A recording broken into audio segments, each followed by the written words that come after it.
Ankleshwar national highway number 48 પર 4 kilometre લાંબો traffic jam સર્જાયો હતો.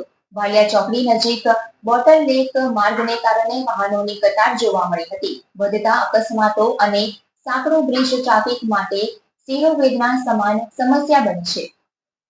અંકલેશ્વર નેશનલ હાઈવે નંબર 48 પર આજે વહેલી સવારથી પુનઃ એકવાર ગંભીર ટ્રાફિક જામની સ્થિતિ સર્જાઈ હતી.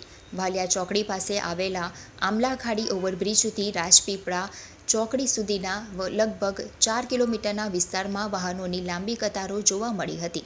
આ સમસ્યાનું મુખ્ય કારણ વાલિયા ચોકડી નજીક આવેલો આમલાખાડી પરનો બ્રિજ છે, જે બોટલનેક તરીકે કાર્ય કરે છે. આ માર્ગ પર વાહનોની અવરજવર વધુ હોવા છતાં રસ્તો સાંકડો હોવાને કારણે વારંવાર ટ્રાફિક જામની સ્થિતિ સર્જાય છે. આના કારણે વાહન ચાલકોનો કિંમતી સમય વેડફાય છે અને ઇંધણનો પણ વ્યય થાય છે. સ્થાનિક વાહન ચાલકોએ જણાવ્યું હતું કે આ સમસ્યા નવી નથી,